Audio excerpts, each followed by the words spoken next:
Hey there, folks. Welcome to our cozy nook of tales and adventures.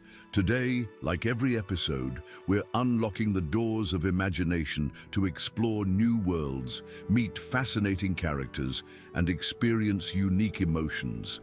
I promise to take you on an unforgettable journey through the power of words. So get comfy, grab your favorite drink, snuggle into that perfect spot, and get ready to lose yourself in a new story. Leave the outside world behind for a while and dive with me into the depths of storytelling. If you enjoy our content and want to support the channel, consider hitting the subscribe button and giving the video a thumbs up. Now, without further ado, let's dive into today's story. In the forgotten reaches of the Shire, where the mist clung to ancient oaks and whispers of old magic still danced upon the wind, stood a bridge unlike any other. Neither the bustling merchants of Bree nor the learned scribes of Rivendell spoke of it, for it existed in that curious place between memory and myth. Yet the Whispering Bridge was as real as the soil beneath Hobbit's calloused feet as he stood at its threshold, clutching his father's leather-bound journal to his chest. The first stars of evening pierced the twilight veil as Hobbit gazed at the weathered stones that formed an elegant arch over what appeared to be nothing more than a shallow ravine. To untrained eyes, it was merely a curious relic of bygone days. But Hobbit knew better. Every seventh sunset, when the even star aligned with the twin moons, this modest structure transformed into a shimmering pathway that stretched into the swirling mists, a bridge to elsewhere. For 17 generations, the Whisperers, Hobbit's family, had served as guardians of this passage, keeping an ancient covenant to prevent the horrors from the other side from crossing into the peaceful Shire. The ritual was simple. On the night of alignment, the Guardian would light the lantern of sealing and recite the words of warding, reinforcing the veil between worlds. But 3 moons ago, Hobbit's father had vanished during his vigil, leaving nothing but cryptic entries in his journal and the burden of guardianship upon his son's unprepared shoulders. "The bridge grows stronger," Hobbit murmured, reading the final entry. "It's becoming more substantial, as if it yearns to exist fully in our world."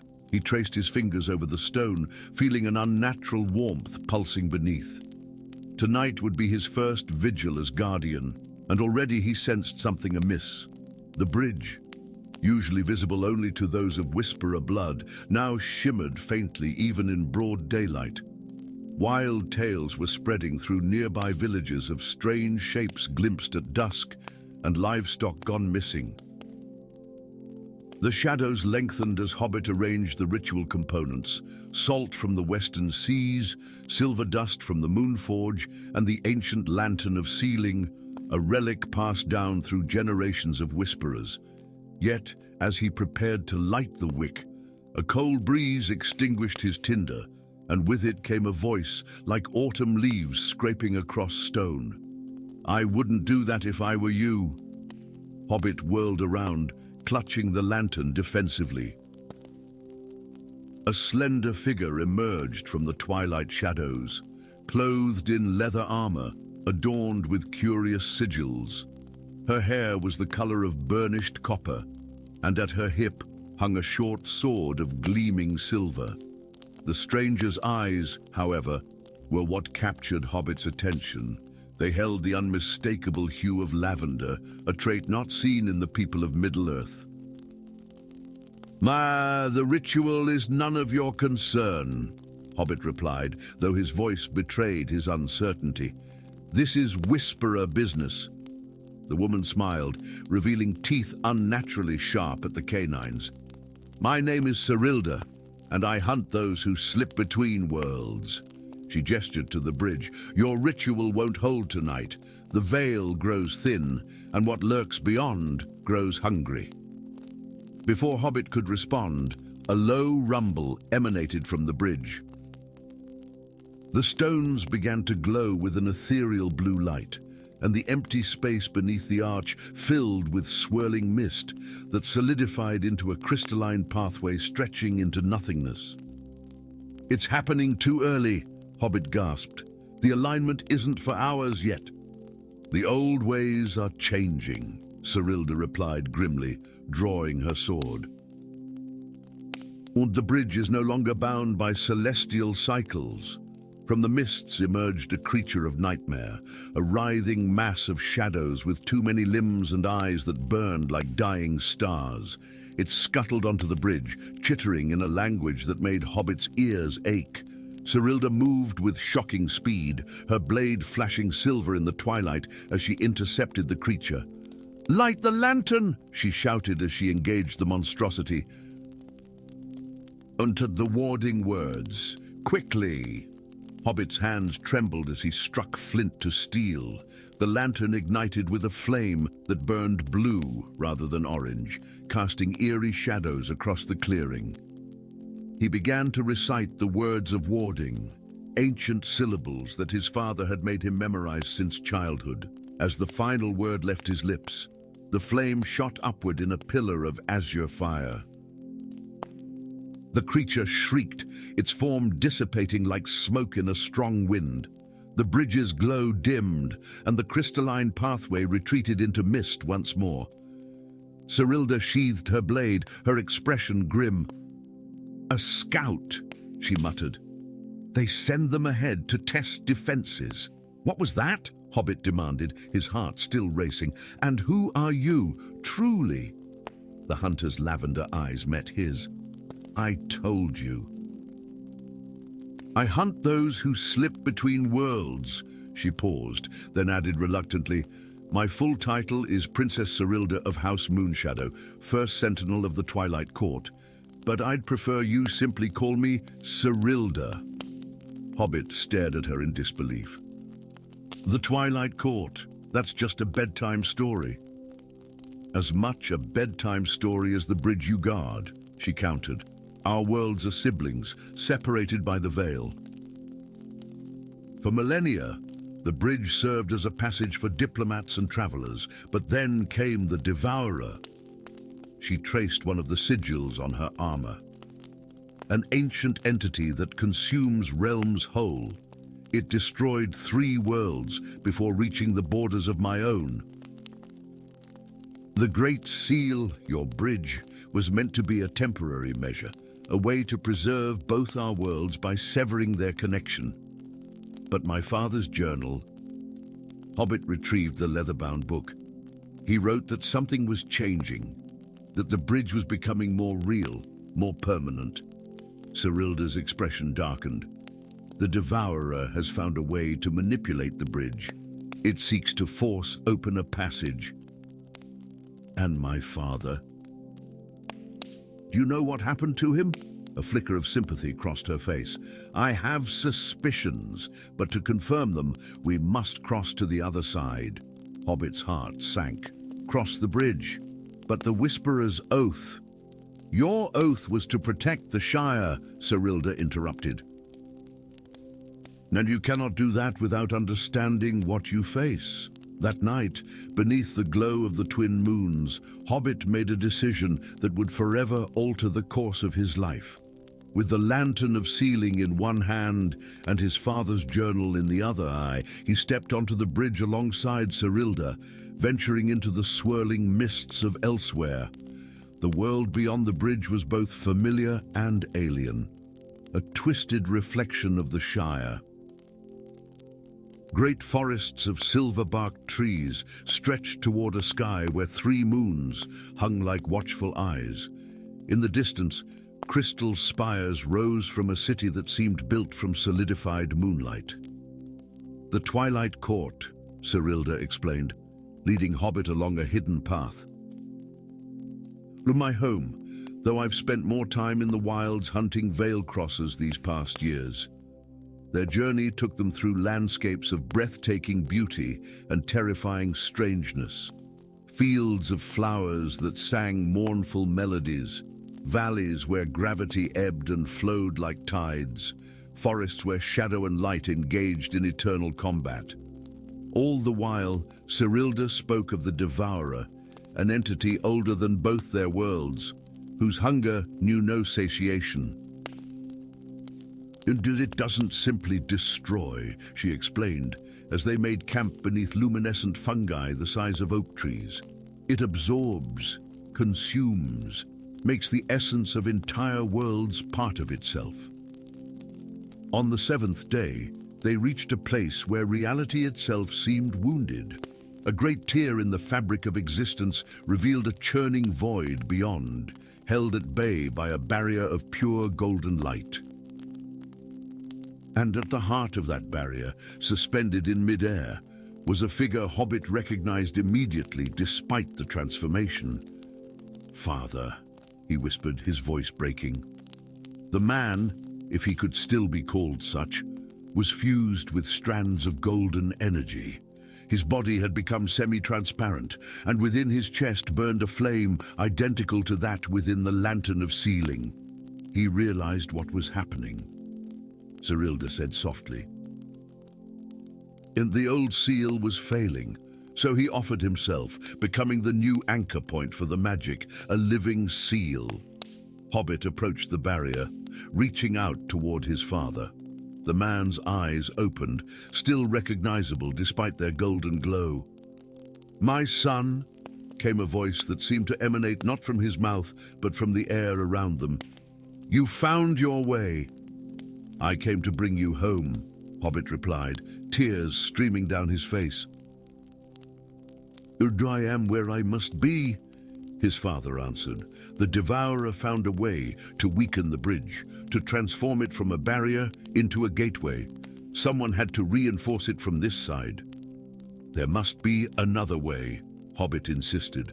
His father's expression grew sad. "There is. The bridge must be destroyed completely. But that would condemn the refugees who still seek sanctuary in your world, and trap those of your world who wander here." Cyrilda stepped forward.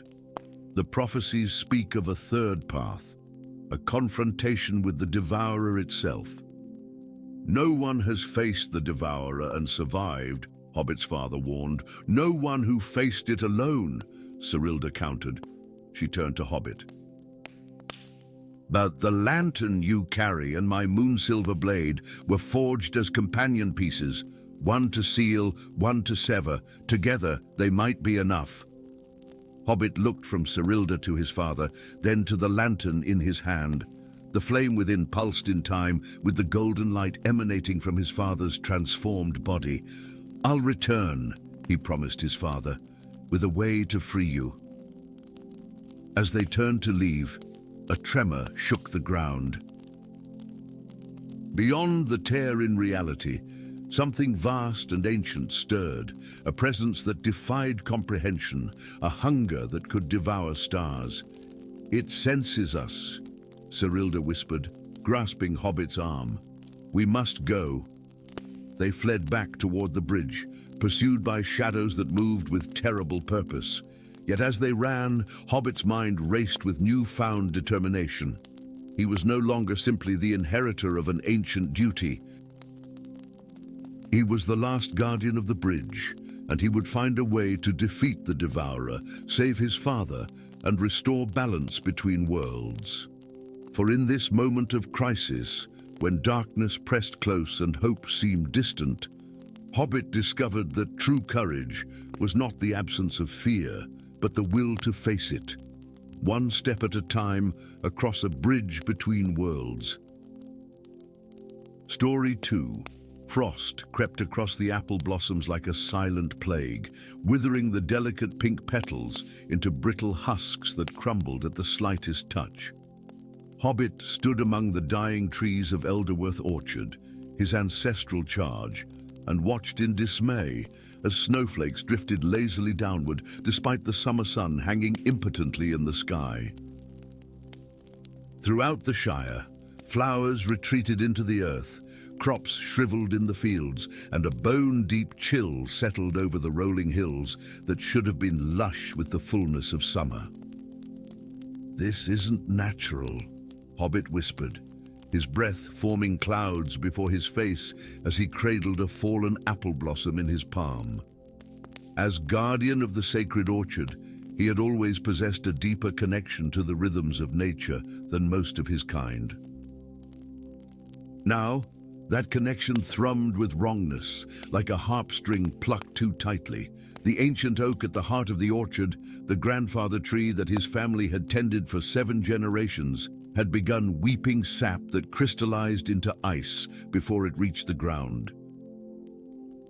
Beneath its spreading branches stood a small stone pedestal, upon which had rested the Circlet of Verdance, an artifact entrusted to Hobbit's bloodline by the Elven High Council in an age when the boundaries between realms were more permeable. But the circlet was gone, leaving only a circular impression in the velvet cushion and a profound emptiness in the air where its magic had once pulsed. "So it's true," came a voice from the shadows of the grandfather tree. "The gatekeeper has fallen, and winter has breached the barrier." Hobbit whirled around, startled. A tall figure emerged from behind the massive trunk, wearing a cloak of deepest green adorned with autumn leaves that never fell, despite the unnatural frost gathering upon them. His face bore the angular features of youth, yet his eyes held the weariness of centuries. "Who are you?" Hobbit demanded, instinctively reaching for the pruning shears at his belt, a poor weapon, but the only one he possessed. "And how did you pass the boundary wards?" The stranger offered a bow that somehow managed to convey both respect and irony. "My name is Rowan, once of the Crimson Circle. Now," he gestured vaguely, "somewhat unaffiliated. As for your wards, they were designed to keep out those with ill intent." "My intentions, I assure you, are quite the opposite." Hobbit studied the stranger, noting the druidic sigils etched into his leather braces and the crystal focus that hung from a cord around his neck. "You're a long way from the Crimson Circle, druid. What brings you to the Shire?" Rowan's expression darkened. "The same thing that brings unseasonable frost to your orchards." "The Ring of Seasons has been broken. The Ring of..." Hobbit began, then stopped, his eyes widening in realization. "The Circlet of Verdance. You're saying it's part of something larger." "Indeed." Rowan approached the empty pedestal, careful not to tread on the sacred patterns carved into the ground around it. 4 fragments, 4 seasons, kept in 4 realms to maintain the balance.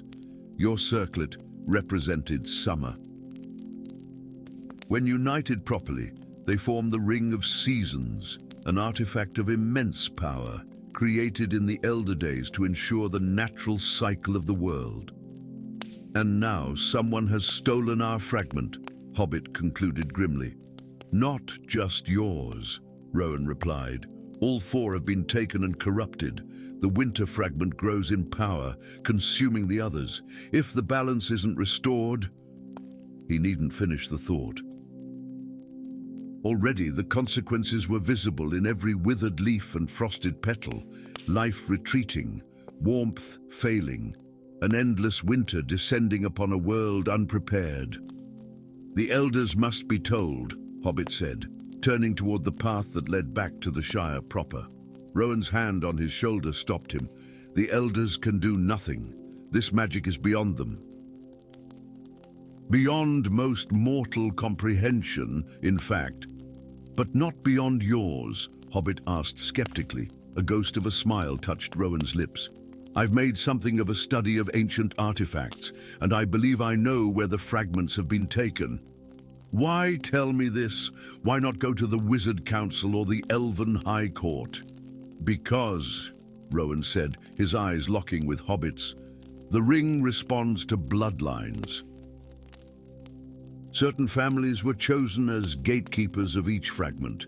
Your ancestry makes you uniquely capable of handling the summer fragment without unfortunate consequences."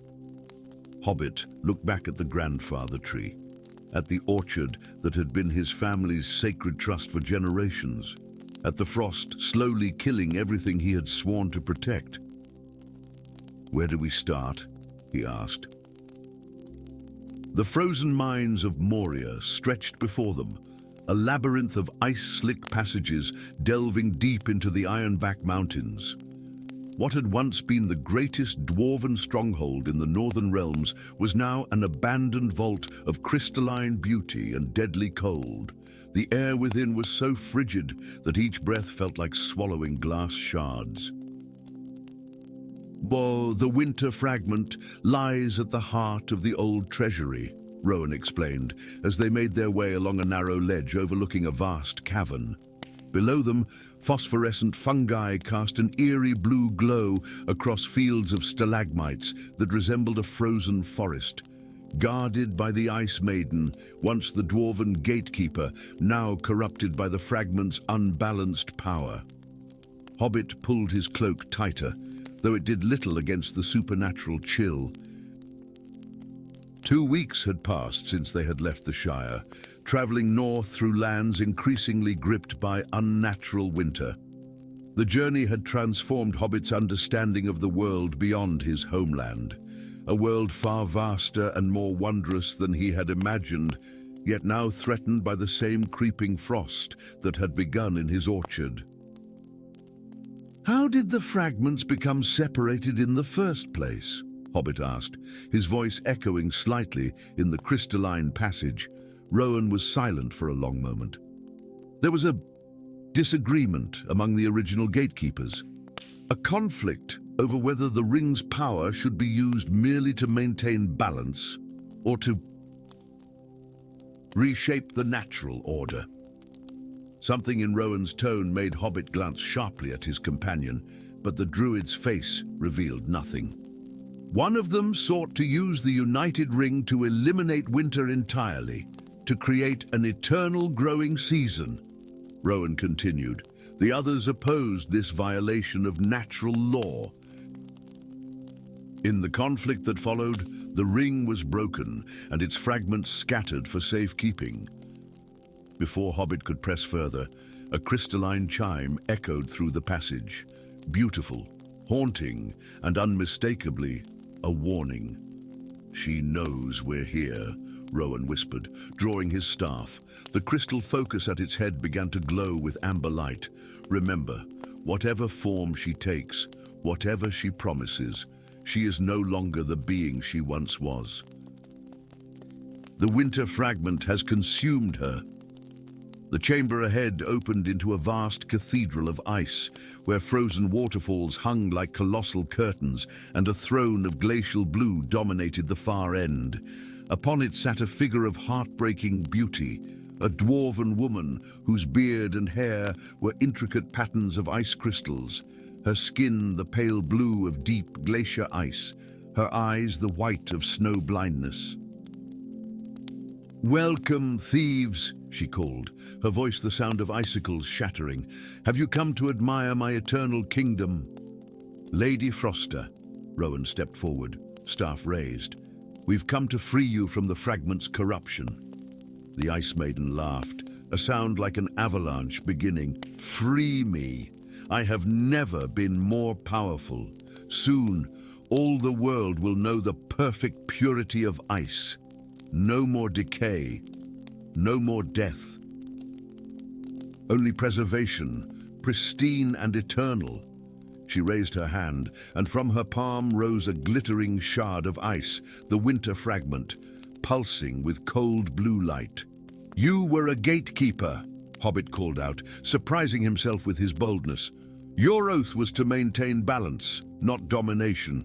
The Ice Maiden's blank eyes turned toward him, and Hobbit felt the chill intensify. And what would a summer child know of balance? "Your kind bask in warmth and plenty, while mine endure the hardships of cold and scarcity. True balance isn't eternal summer," Hobbit replied, thinking of his orchard. "Without winter's rest, the land would exhaust itself. Without autumn's decay, nothing new could grow. Without spring's renewal, enough." The Ice Maiden rose, and the very air crystallized around them. "You will join my collection, preserved for eternity in perfect ice. She thrust the winter fragment forward, and a wave of killing frost surged toward them. Rowan leapt in front of Hobbit, his staff's amber light meeting the blue wave in a collision of primal forces. Steam hissed and roiled around them as heat battled cold. "I can't hold this long," Rowan gasped, his face strained. "The fragment's power is too strong." "You must reach her throne. There's a hidden compartment beneath it. The summer fragment, your circlet, is there. It will respond to your bloodline." Hobbit hesitated only a moment before darting to the side, circling around the central confrontation. As Rowan maintained his magical barrier, ice formed around Hobbit's feet with each step, trying to trap him. But he pressed forward, drawing upon an inner warmth he hadn't known he possessed. The throne loomed before him, a monolithic structure of ancient dwarven craft, now encased in layers of magical ice. Hobbit ran his hands along its base, feeling for any irregularity. There, a small indentation, just large enough for fingertips. He pressed, and a hidden panel slid away, revealing a small compartment.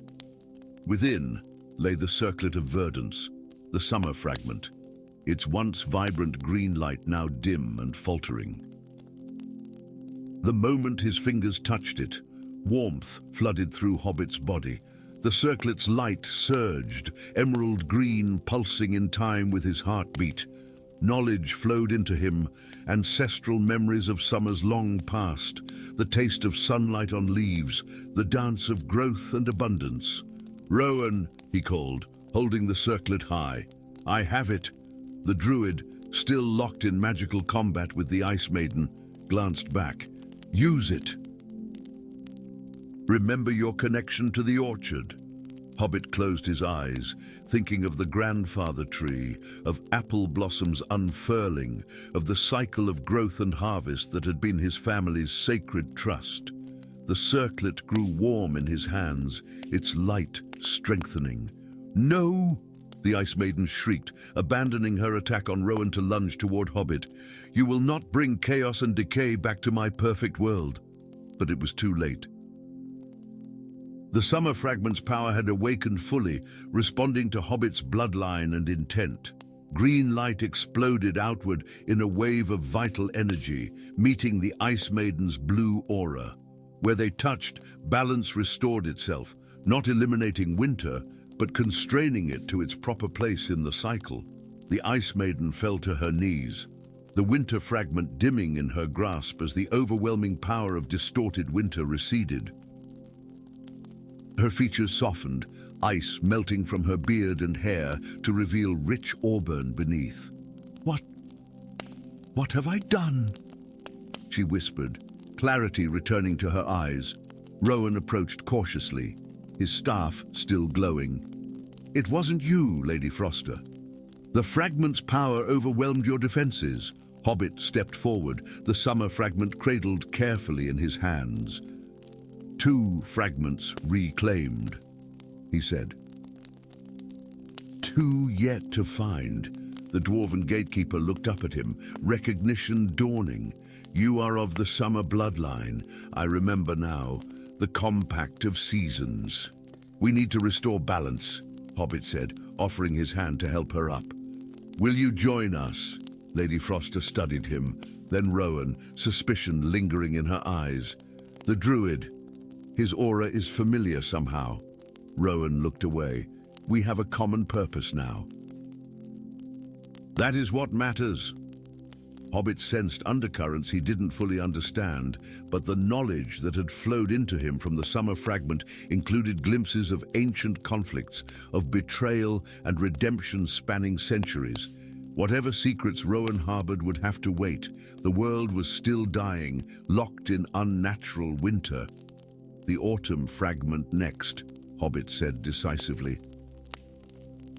In the twilight swamp, where time flows strangely, as they prepared to leave the Ice Cathedral, Hobbit caught Rowan studying him with an unreadable expression, something between pride and apprehension. "You're changing," the druid observed quietly. "Ah, the fragment's power is awakening something in you. Hobbit nodded, feeling the truth of it in the way his senses had sharpened, in the way he could now feel the pulse of growing things even through stone and ice. Is that why you sought me out? Because you knew this would happen? Rowan's gaze grew distant. Let's just say I've been seeking atonement for a very long time. And your awakening may be part of it. Together, the unlikely trio departed the frozen mines, 2 fragments secured, 2 yet to find, and the balance of seasons hanging in the balance. As they emerged into the winter-gripped world outside, Hobbit held the summer fragment close, feeling its warmth pulse like a second heartbeat against his chest, a promise of renewal, if only they could complete their quest in time. And somewhere deep inside him, ancestral memories stirred, whispering secrets of a conflict much older than he had imagined, and of his unexpected role in its resolution. The true test, he sensed, would come not in finding the fragments, but in deciding what to do when the Ring of Seasons was finally made whole again. Story 3. The great library of Tunnel Hollow stood as a monument to knowledge amidst the rolling hills of the Shire, its architecture a peculiar marriage of hobbit practicality and elven grace. Unlike the modest burrows that dotted the surrounding countryside, the library rose 3 stories above ground, its weathered copper domes gleaming in the late afternoon sun. Within its circular chambers, knowledge from across Middle-earth rested on shelves of polished oak, carefully tended by generations of scholarly hobbits. In the deepest chamber, accessible only by a spiraling staircase that descended beneath the roots of an ancient willow tree, Hobbit hunched over a reading table. Brass lamps cast pools of amber light across the manuscripts scattered before him, illuminating the dust motes that danced in the still air. Unlike most of his kind, who preferred gardens and good food to dusty tomes, Hobbit had always been drawn to mysteries and ancient lore. It must be here somewhere, he muttered, pushing his spectacles higher on his nose. For weeks, he had been researching references to the Vale of Dreams, a mythical boundary said to separate the waking world from the realm of slumber. His search had led him to rumors of an ancient text, the Codex Somniorum, purportedly written by the legendary sage Morpheus before the First Age. The library's catalogues mentioned the Codex, but not its location.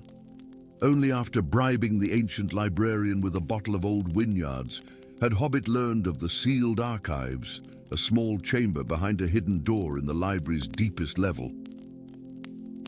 Ndest, with the key heavy in his pocket and the librarian safely asleep after sampling too much of his bribe, Hobbit stood before an unassuming wooden door set into the stone wall.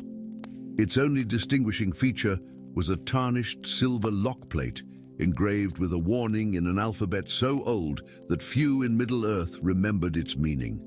Fortunately, Hobbit was one of those few. Dreams unleashed cannot be recaptured, he translated in a whisper. And enter at the peril of all who slumber. A sensible hobbit would have turned away, but Hobbit had never been accused of excess sensibility, at least where knowledge was concerned. The key slid into the lock with a soft click, and the door swung open on silent hinges. The chamber beyond was small, containing only a stone pedestal upon which rested a single item. A leather-bound manuscript, its edges blackened as though it had been rescued from a fire. The cover bore no title, only a circular emblem depicting an eye with a crescent moon for a pupil. Hobbit approached reverently, his heart racing with scholarly excitement. This had to be the Codex Somniorum, thought lost for ages. With trembling fingers, he lifted the manuscript and carried it to his reading table, where the better light would allow him to examine his prize. The pages were made of a material he couldn't identify, neither parchment nor paper, but something that seemed to shimmer subtly in the lamplight. Most curious of all, The text appeared to shift when viewed directly, becoming legible only when glimpsed from the corner of one's eye. Hours passed as Hobbit struggled to decipher the ancient script, copying symbols onto his own parchment and piecing together their meaning. The text spoke of the Dreamlands, a realm as vast as the waking world, but shaped by the collective imagination of all sleeping minds. It described creatures born of nightmare, kingdoms founded on impossible physics, and the thin places where dreams could seep into reality. Near midnight, Hobbit came upon a passage that made his blood run cold. Beware the Oniric incantation, for its syllables draw thin the veil. To speak these words is to open a door that should remain closed, to blur the boundaries between what is dreamed and what is real. Beneath this warning was a sequence of symbols unlike the rest of the text, jagged and angular, as though carved by a different hand. A footnote explained that these represented the incantation itself, preserved as a warning to future scholars. "Fascinating," Hobbit whispered, carefully copying the symbols into his notes. His academic curiosity overwhelmed his caution. "I wonder how one would even pronounce these." He traced the first symbol with his finger, his lips moving as he attempted to shape the unfamiliar sound. The air around him seemed to thicken, the lamplight dimming as though something unseen absorbed its radiance. Undeterred, Hobbit continued, speaking each syllable aloud. The final word left his lips just as the last lamp sputtered out, plunging the chamber into darkness. For a moment, Hobbit sat frozen in the darkness, his heart hammering in his chest. Then, gradually, a new light bloomed, not from the lamps, but from the manuscript itself. The symbols he had just recited now glowed with an eerie blue luminescence, casting harsh shadows across the chamber. "What in the—" Hobbit began, but his words were cut short as the manuscript levitated from the table, hovering at eye level. Its pages began to turn on their own, faster and faster, releasing sparks of blue energy that scattered throughout the chamber like fireflies. A deafening crack split the air, and the manuscript burst into blue flames. Hobbit cried out, lunging to save the priceless artifact, but it was too late. The codex crumbled to ash, leaving only a handful of scattered pages that floated to the ground, somehow untouched by the fire. As the supernatural flames died away, Hobbit became aware of a profound change in the air, a tension, as though reality itself had been stretched too thin. With shaking hands, he gathered the surviving pages, counting only 5 intact sections of the original manuscript.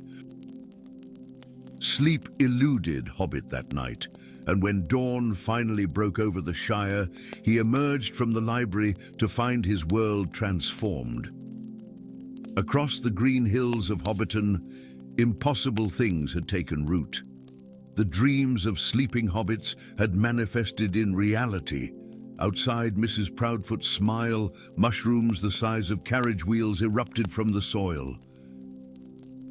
Near the Green Dragon Inn, the pond had transformed into a pool of liquid silver in which multicolored fish sang harmonies in perfect Westron. Most alarming of all, the great party tree in the center of town had developed a face in its bark and was cheerfully conversing with terrified hobbits about the weather.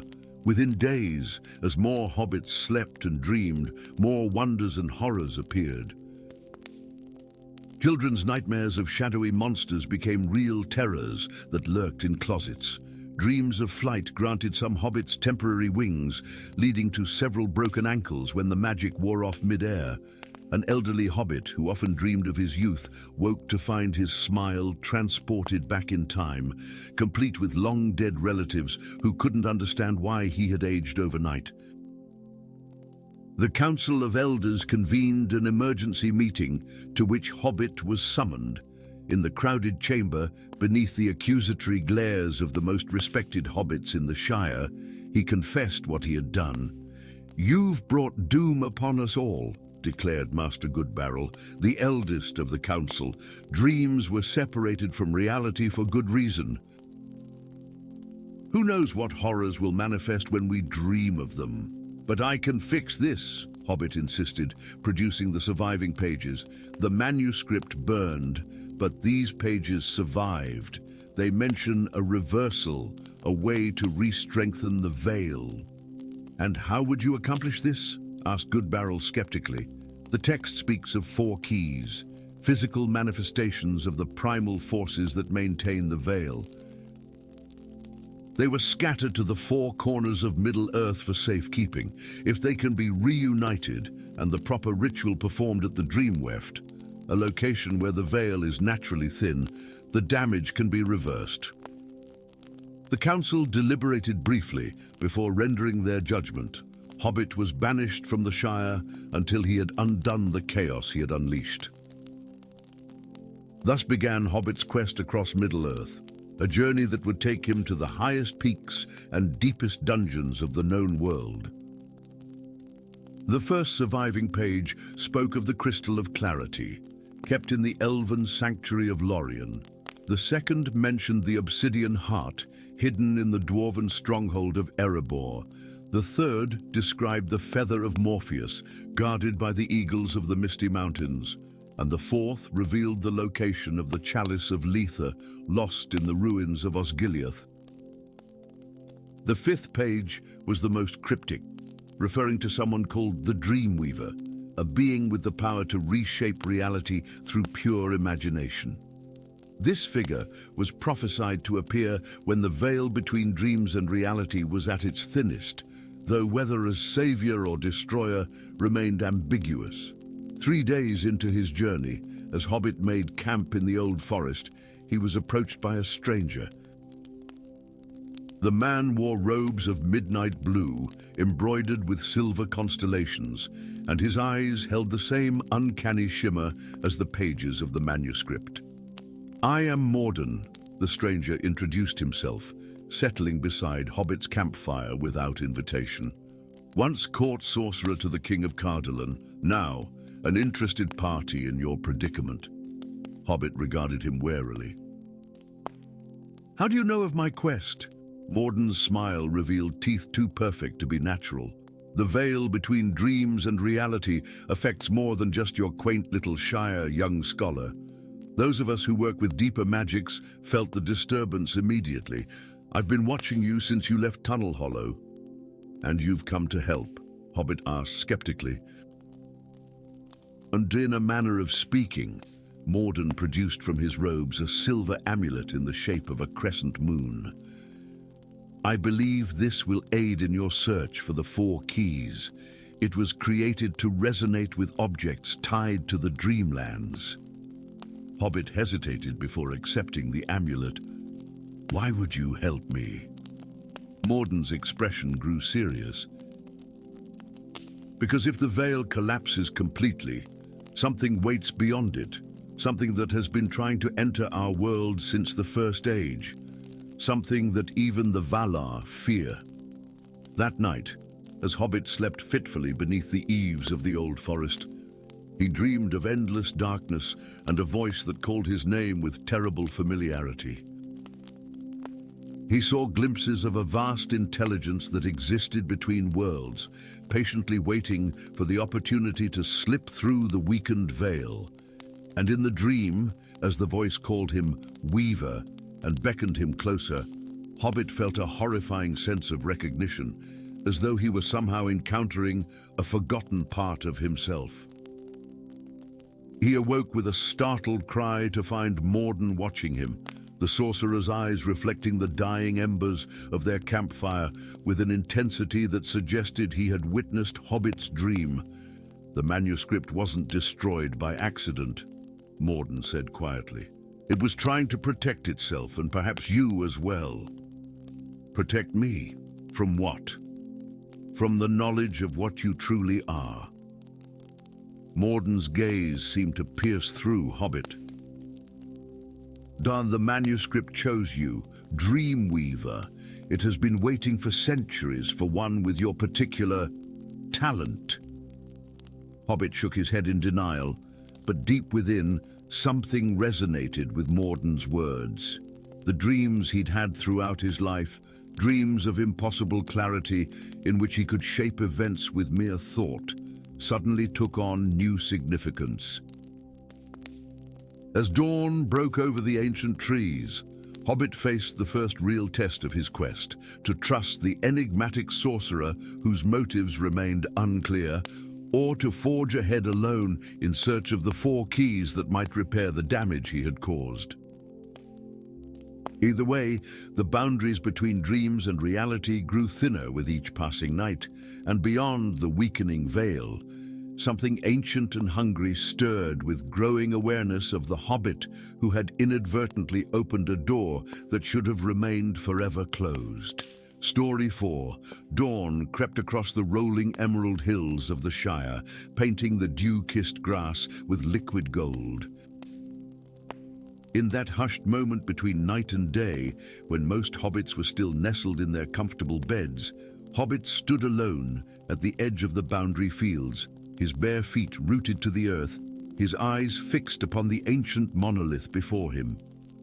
The whispering stone towered 15 feet high, its weathered surface etched with spiraling patterns that no living scholar could decipher.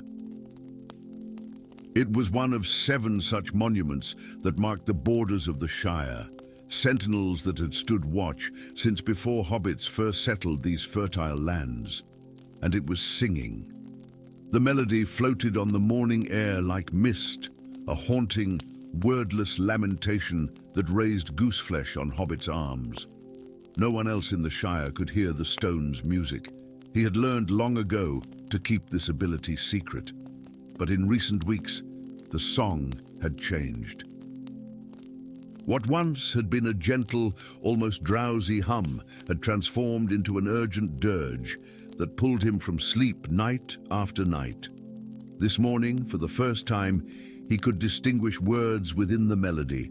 The sleeping one stirs beneath the mountain, scale by scale, claw by claw, dreams seep into soil and stone. The binding weakens. A chill that had nothing to do with the morning air crept down Hobbit's spine.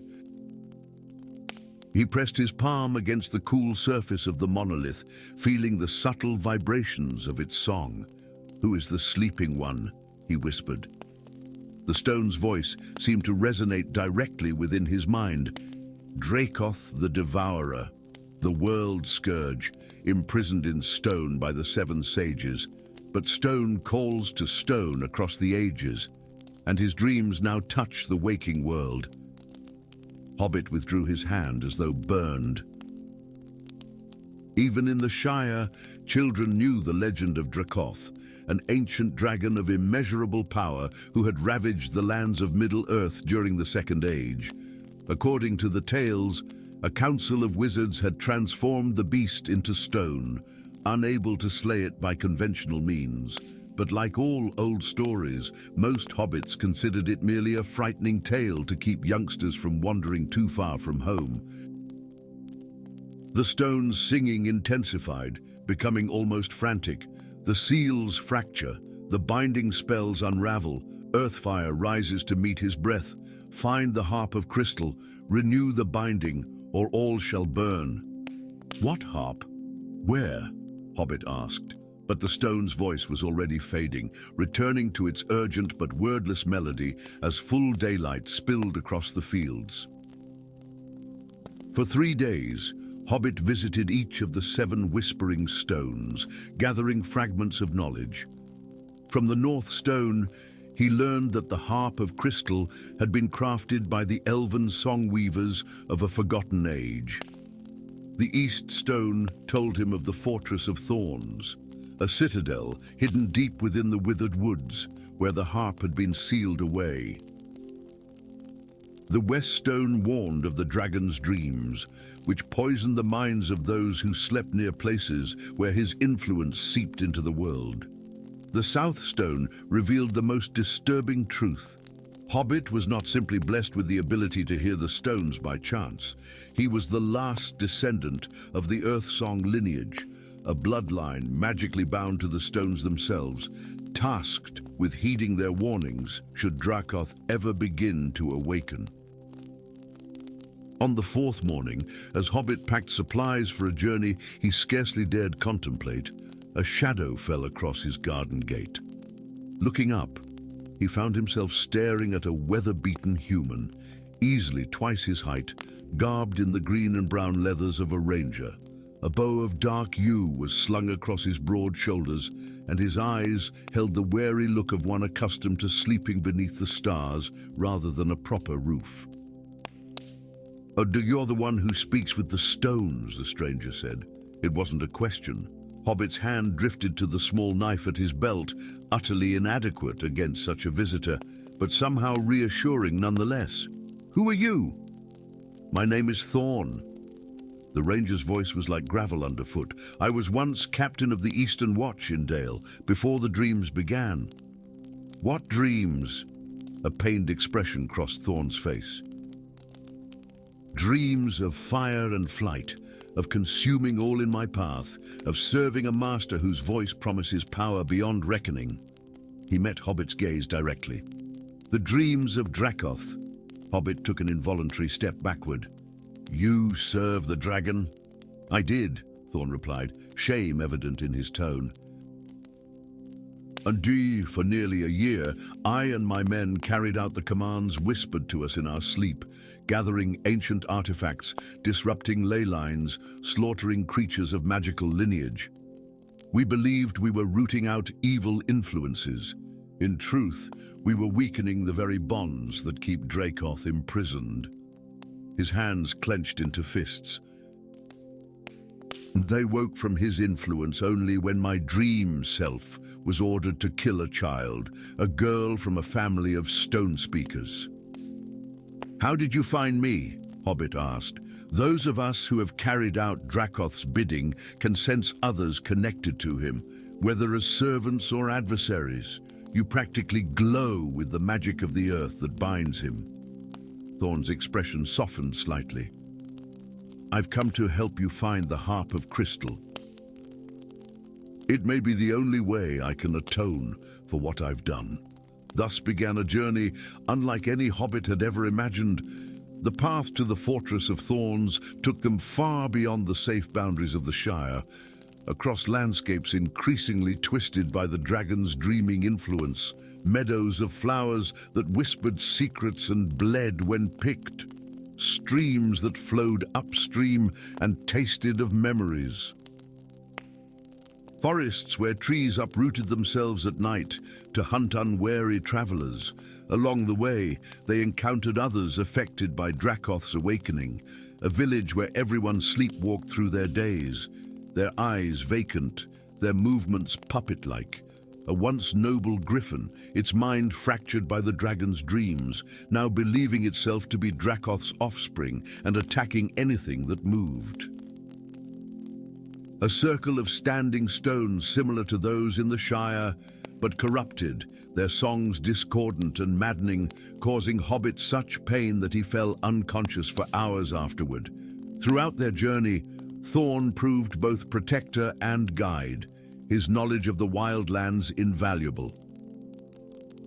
But Hobbit couldn't help noticing how the ranger sometimes stopped mid-conversation, his eyes growing distant, his breathing shallow, fighting against the dragon's influence that still called to him in moments of weakness. On the 17th day, they reached the edge of the Withered Woods, a forest where no birds sang and the trees stood blackened and twisted, as though they had survived a great fire yet never begun to heal. At its heart, barely visible through the skeletal branches, rose the Fortress of Thorns, a citadel of dark stone, surrounded by a living wall of thorny vines as thick as a hobbit's waist.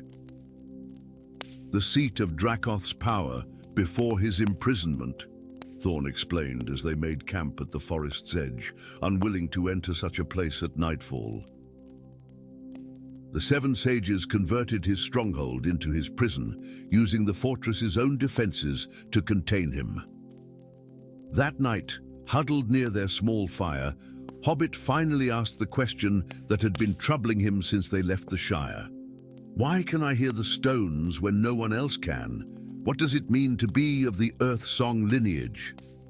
Thorn was silent for a long moment, poking at the fire with a stick. The legends say that when the seven sages sought to imprison Dracoth, they discovered that even their combined power wasn't enough to bind a creature of such ancient magic. They needed an anchor, something to connect their spells to the fundamental nature of Middle-earth itself. A cold dread settled in Hobbit's stomach. What kind of anchor? A sacrifice, Thorn said quietly. A willing sacrifice. One of the sages, Elendor, the Earth Singer, offered his own life force to bind the spell to the land itself, but before he did so, he passed a portion of his power to his descendants, that they might maintain the connection and hear the warnings should the prison ever begin to fail. Hobbit stared into the flames, pieces falling into place. The whispering stones. They're not just sentinels. They're part of the prison, aren't they? Thorn nodded. Could they form a circle of power? The seven around the Shire are merely the ones closest to your home. There are others scattered throughout Middle-earth, all connected, all singing the same song of binding. And the Harp of Crystal. The focus of the original spell, it channels the music of the stones, amplifying their power. With it, the binding can be renewed. The next morning, they entered the withered woods. The air hung thick and stagnant between the blackened trunks, and the ground beneath their feet felt unnaturally warm. Several times, Hobbit experienced momentary visions, flashes of memory that weren't his own, a vast chamber filled with treasure, the exhilaration of flight, the terror of transformation as flesh turned to stone. "We are walking through Dracoth's dreams," Thorn warned. Don't trust your senses." By midday, they stood before the wall of thorns surrounding the fortress. Up close, Hobbit could see that the vines pulsed subtly, as though circulating blood rather than sap, and the thorns themselves appeared to shift position when not observed directly. "How do we get through?" Hobbit asked. Thorn drew his sword, a simple weapon with curious runes etched along its blade. "And according to the legends, the thorns will part for one of true heart. I suspect that means someone untouched by Dracoth's influence." Before Hobbit could respond, the ranger plunged his blade into the tangled wall. The effect was immediate and horrifying. The vines animated, wrapping around the sword, then Thorn's arm, then his entire body. He barely had time to shout, "Run!" before being dragged into the thorny mass. Hobbit stood frozen, his heart hammering in his chest. Then, miraculously, the wall began to part before him, creating a narrow passage barely wide enough for his small frame. Without Thorn's protection, his only hope lay forward. The passage led to a courtyard of black stone, at the center of which stood a fountain long dry, its basin cracked. Upon a pedestal in the fountain's center rested an object that gleamed with inner light, a small harp, fashioned from what appeared to be a single piece of crystal, its strings glowing faintly blue. As Hobbit approached, he noticed something else. Frozen in various positions throughout the courtyard were stone figures, men and women caught in postures of flight or defense.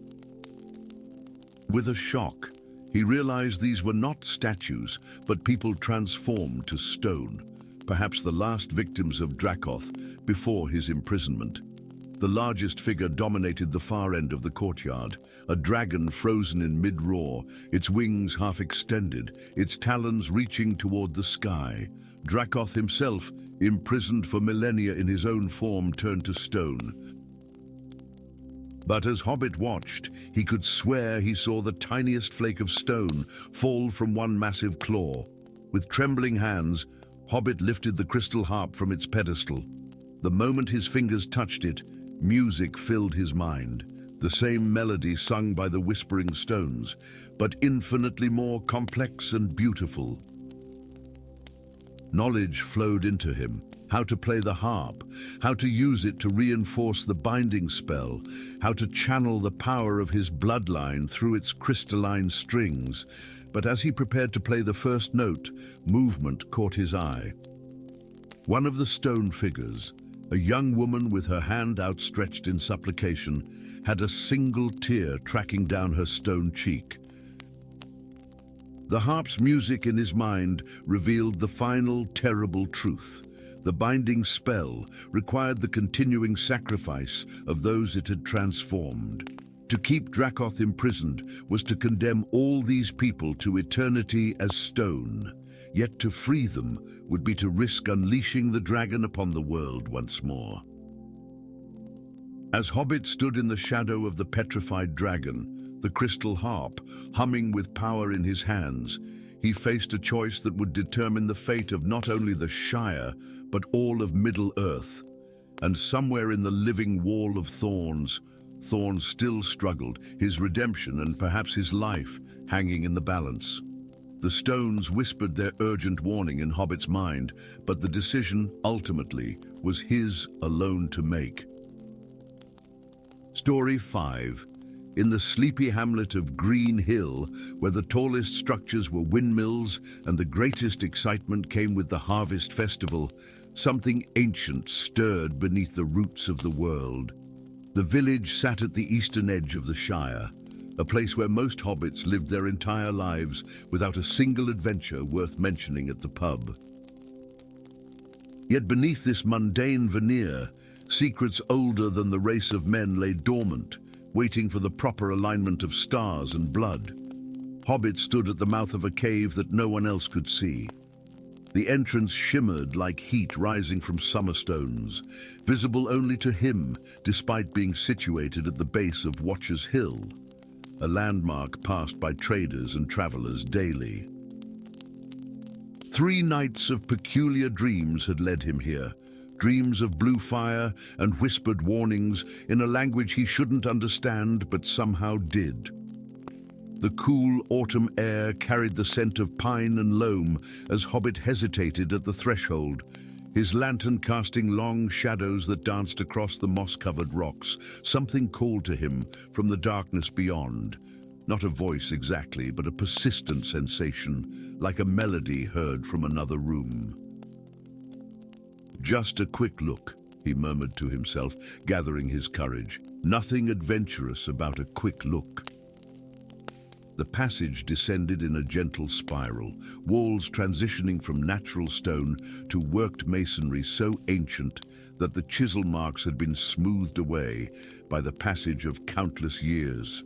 Symbols etched into the stone began to appear, circular patterns containing stars, moons, and what appeared to be stylized flames.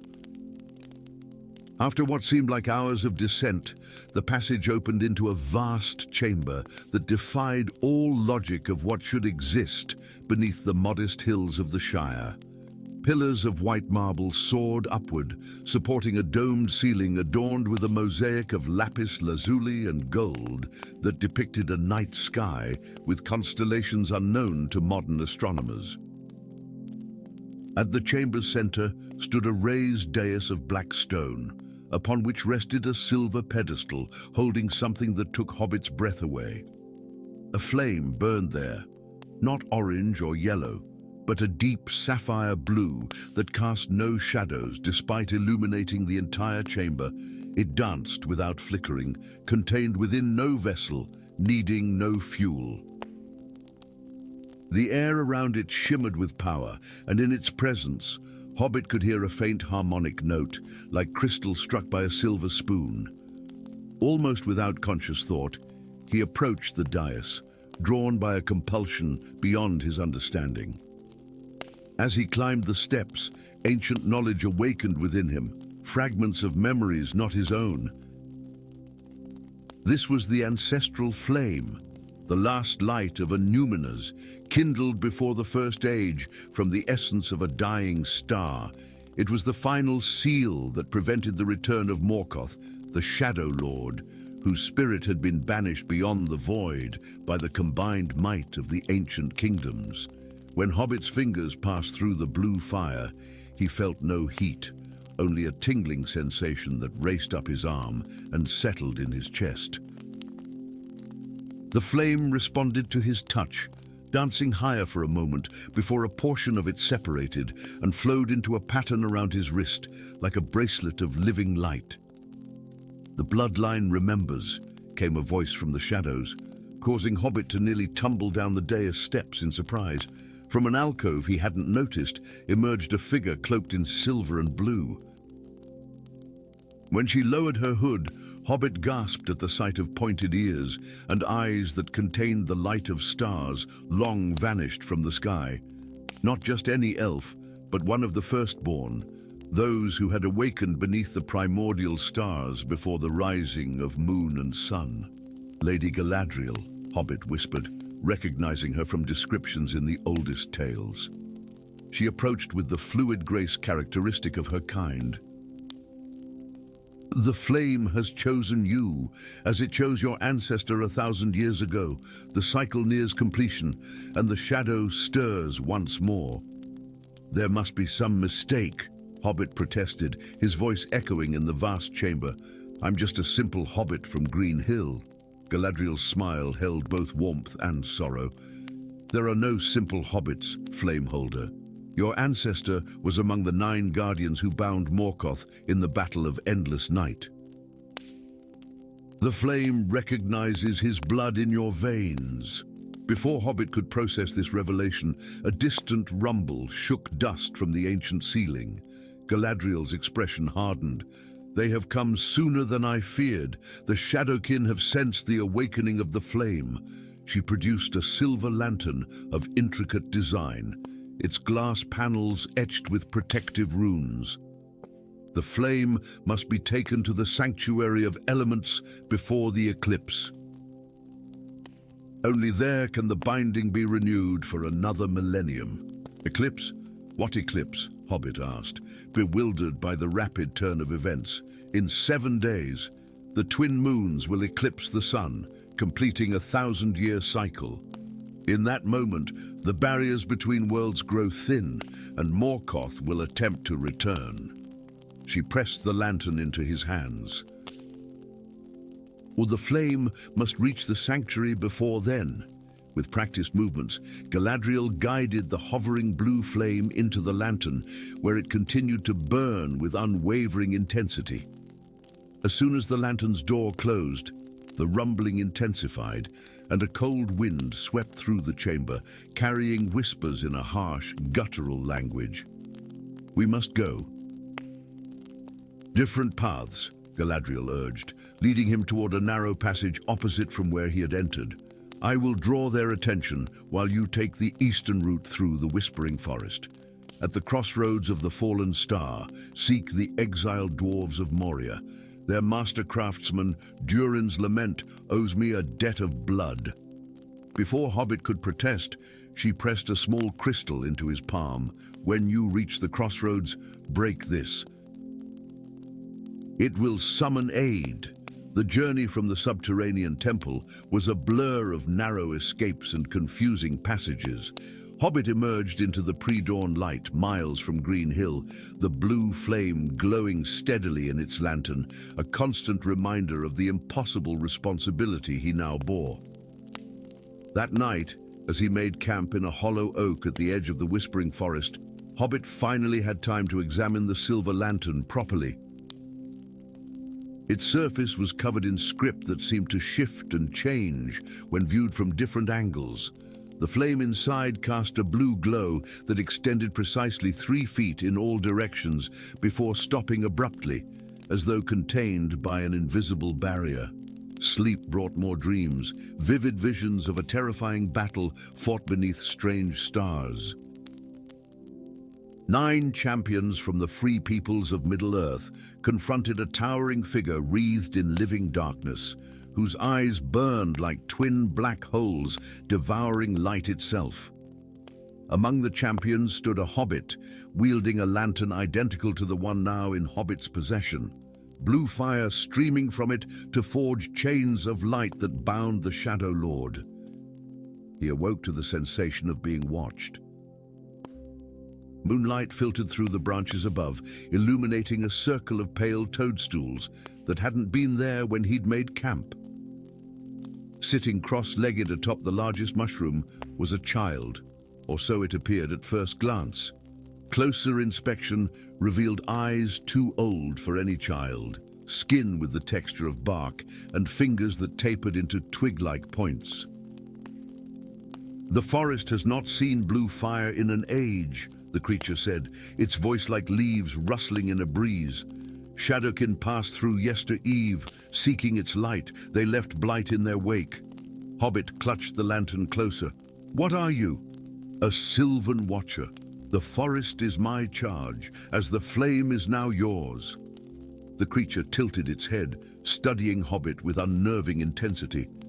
"Your path to the crossroads is no longer safe. The dark emissaries have raised the Barrow Mist to hunt you." As if summoned by these words, a tendril of unnatural fog slithered between the trees, bringing with it the scent of cold earth and ancient tombs. The Sylvan Watcher sprang to its feet. "Follow the Goldthorn path. It remembers the way to the sanctuary from the days before days." The creature pressed its twig-like finger to a nearby tree, leaving a glowing amber mark. "The trees will guide you. I will mislead your pursuers." With that, the Watcher leapt impossibly high into the canopy and vanished among the leaves. Moments later, the sound of otherworldly music drifted from the opposite direction, drawing the questing tendrils of mist away. Hobbit followed the trail of glowing amber marks through the increasingly dense forest. By dawn, he reached a clearing where 3 ancient standing stones formed a gateway of sorts. Beyond them waited a sight that stopped him in his tracks. A company of dwarves armored in midnight blue, their beards decorated with silver beads that caught the morning light. At their center stood a dwarf with a mechanical arm of intricate gears and pistons, his left eye replaced by a crystal lens that glowed with the same blue light as the lantern. "Durin's Lament, I presume?" Hobbit ventured. The lead dwarf grunted. "Haven't gone by that ridiculous name in decades. Call me Thorin Stonehand." His mechanical arm whirred as he extended it. "Lady Galadriel's crystal message reached us yestereve. The old alliance stands renewed." News of the lantern's discovery spread through hidden channels across Middle-earth, drawing together the most unlikely of companies. From the mist-shrouded valleys of the Weather Hills came rangers of the north, led by a stern-faced woman named Arathiel, who revealed herself as the last descendant of the human champion who had stood against Morgoth. From the depths of a mountain considered cursed by locals emerged Gwyndor, a once great elven magus now fallen from grace. His power diminished, but his knowledge of ancient bindings unmatched. Together, this company of outcasts and exiles escorted Hobbit and his precious cargo through lands increasingly warped by dark influence as the date of the eclipse drew near. Rivers flowed backward, animals spoke in riddles, and shadows moved independently of their casters. The Shadowkin harried them at every turn, faceless humanoids that seemed fashioned from congealed darkness, their touch bringing temporary paralysis and horrific visions of Morgoth's return. On the 6th day, as they made camp in the ruins of an ancient watchtower, Hobbit finally asked the question that had been troubling him since the beginning. Why me? Of all the descendants this flame could have chosen, why a hobbit from Green Hill? Gwyndor, who had been studying the lantern by moonlight, looked up with his unsettling silver eyes.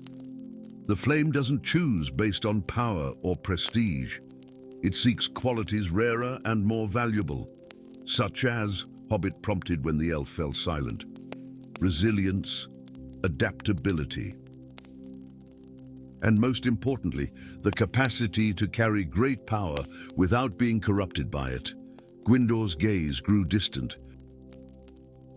They have seen mighty kings and queens fall to the seduction of far lesser powers than what pulses within that lantern. By the dawn of the seventh day, they stood before the Sanctuary of Elements, a structure that defied conventional architecture, seeming to be part of the mountain itself while simultaneously appearing constructed, its angles and proportions subtly wrong in ways that confuse the eye. As they approached the threshold, the shadow of the coming eclipse began to darken the sky. Within the flame-bearer's chest, something resonated with the ancient power of the place and with the growing darkness. For a terrible moment, Hobbit felt a presence pressing against the veil between worlds, a vast, malevolent intelligence that had waited 1,000 years for this precise moment.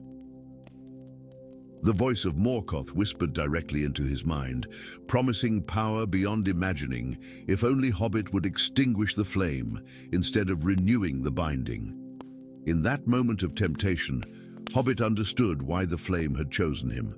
For in his heart, despite fear and doubt, the answer was clear and unwavering.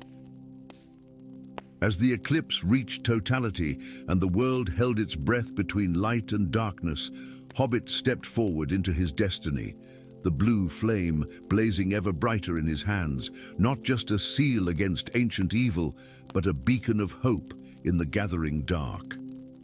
Story 6. Beyond the shadow of the lonely mountain, where the whispers of ancient magic still lingered in the morning mist, there lived a hobbit known simply as Hobbit.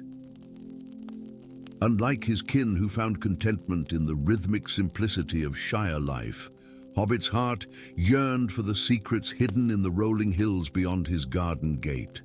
His neighbors called him peculiar for his collection of odd-looking mushrooms and his habit of disappearing into the woods for days, returning with dirt-caked fingernails and eyes alight with wonder.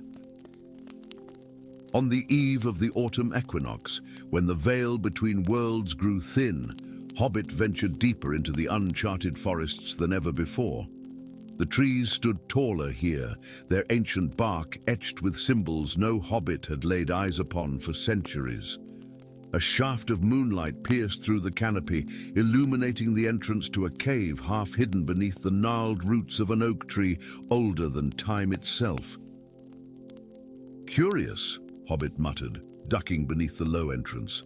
The scent of earth and something indefinable, something magical, filled his nostrils as he ventured into the darkness, guided only by the soft, phosphorescent glow of rare cave-dwelling fungi.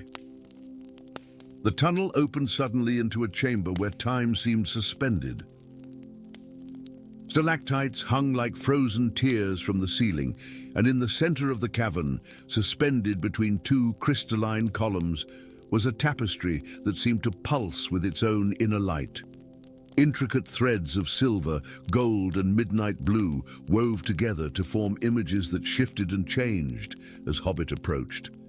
"It cannot be," he whispered, transfixed by the masterful craftsmanship. His fingers, usually so steady when harvesting his prize mushrooms, trembled as they reached toward the shimmering fabric. The moment his skin touched the threads, the world exploded into visions, armies clashing beneath a blood-red sky, a shadow rising from the depths of forgotten mountains, the great kingdoms of elves, men and dwarves falling one by one. Hobbit gasped and stumbled backward, his mind reeling from the onslaught of images that felt more like memories of events yet to unfold. "Few can bear the weight of such visions," came a voice from the shadows. "Fewer still understand their meaning." Hobbit whirled around to face a tall figure, cloaked in grey, a twisted staff of blackthorn in his weathered hand. "Who are you?" "I am Falion, wanderer of the in-between, keeper of forgotten lore," the wizard replied, stepping into the ethereal light of the tapestry. "And you, small gardener, have stumbled upon a truth many have died to protect. What is this place? What is this tapestry?" Hobbit demanded, his earlier fear giving way to curiosity, a dangerous trait among his kind. Falion's eyes, grey as storm clouds, studied the Hobbit. "And this is the Chamber of Weaving, and that He gestured toward the tapestry. Is the loom of ages, last of its kind. Once there were many such looms, and many such weavers who could read and alter the threads of fate. And the visions I saw, the future, one possible future, Falion corrected himself. And do the threads show what may come to pass if the ancient evil, bound long ago by a covenant of blood, breaks free of its chains? Hobbit frowned, his brow furrowing. Why did I see these things? Why me? A smile, thin as a crescent moon, curved the wizard's lips. Blood remembers, Hobbit of the Shire. The gift of the weavers flows in your veins, diluted by generations, but awakened by your touch upon the loom. In the days that followed, Hobbit learned of his heritage, how centuries ago, when the world was younger, a fellowship of weavers, masters of a magic, neither dark nor light but balanced on the knife edge between, had foreseen a darkness that would devour all light. Together with the great races of Middle-earth, they had bound this nameless evil using 3 sacred relics: the crystal spindle of the elves, which could spin fate from starlight; the mithril needle of the dwarves, which could pierce the veil between what is and what could be; and the bone loom of the orcs, which could bind even the strongest magic with the unbreakable threads of sacrifice. But the alliance fractured, Falion explained as they sat before a campfire, preparing for the journey ahead. The orcs were betrayed, their part in the salvation of the world erased from history, their people branded as monsters. The relics were hidden away, and the art of weaving fate was lost, until now. And I must find these relics, Hobbit said. Not a question, but a realization heavy with destiny. If the world of free peoples is to survive what comes, yes. Their quest began in the fading forests of Lothlorien, where the last of the elven weavers had hidden the crystal spindle. The golden leaves whispered secrets as Hobbit and Falion approached the ancient grove where Lady Galadriel once dwelled. Now, only echoes of that greatness remained, guarded by Elendor, an elf whose eyes had witnessed the rise and fall of 1,000 kingdoms. The spindle is not a thing to be possessed, Elendor warned, his voice melodic, yet edged with steel. It chooses its bearer. In a clearing bathed in starlight, Hobbit stood before a pedestal of living wood, upon which rested a spindle that seemed crafted from solidified moonbeams. As he reached for it, the spindle flared, tendrils of light probing the corners of his soul, weighing his heart's truth. For a breathless moment, the forest stood silent. Then the crystal spindle dimmed to a soft glow and allowed itself to be lifted. It has been an age since the spindle accepted a bearer, Elendor whispered, awe and concern mingling in his ageless face. Guard it well, halfling. Its power brings both hope and peril. The path to the mithril needle led them through the abandoned halls of Moria, where darkness had taken root in the absence of dwarven hammers. Guided by ancient maps and Falion's memory of passages long forgotten, they descended into the heart of the mountain.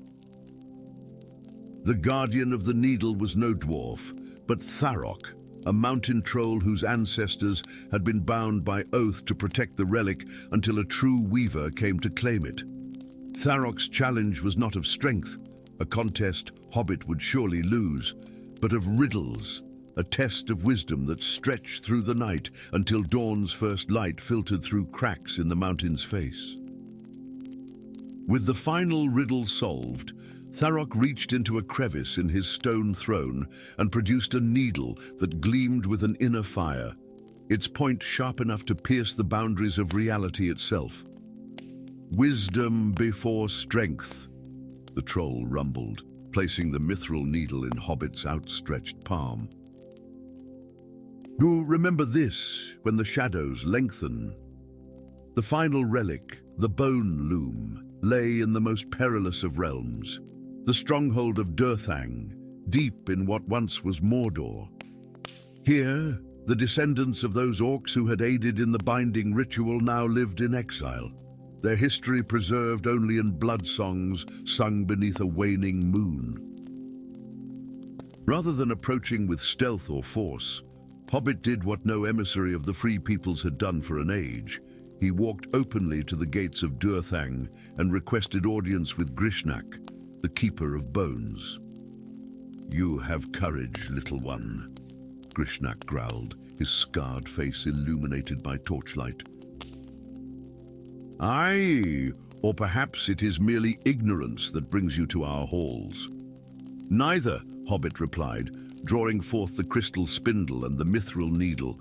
"I come seeking the third key to reweave what was sundered. I come to honor the sacrifice your people made and the betrayal they suffered."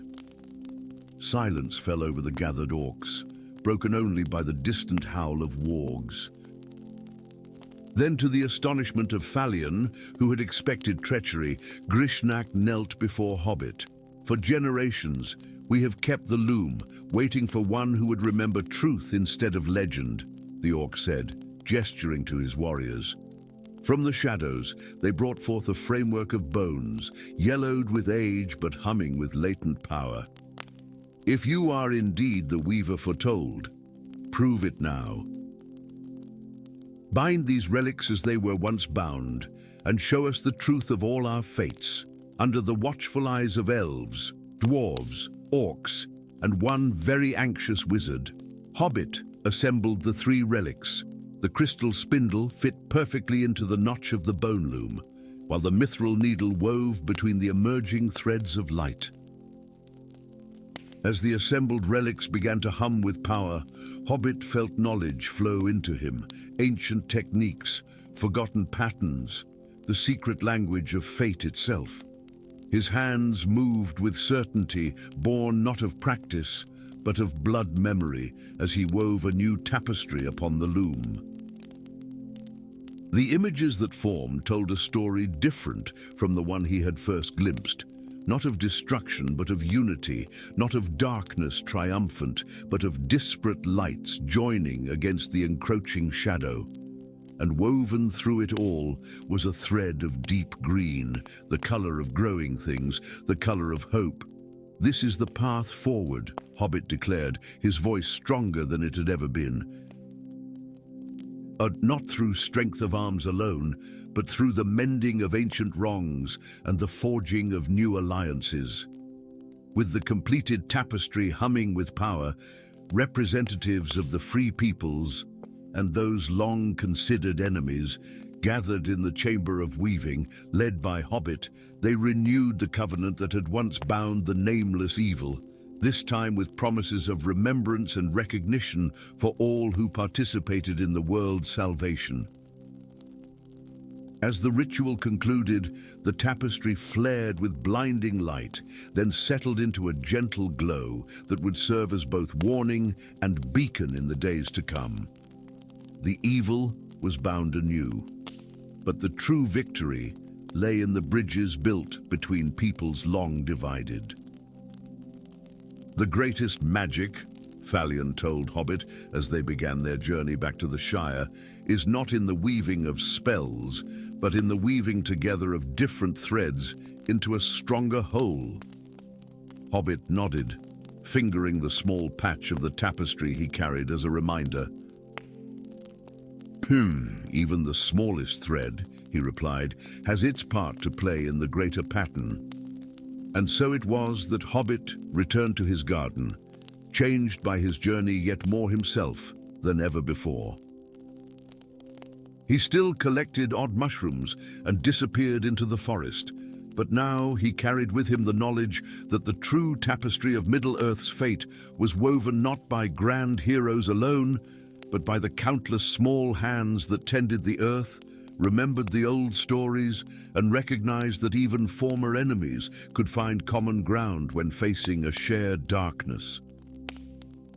The Weavers of Destiny had returned, and with them, a new chapter in the unfolding story of Middle-earth began.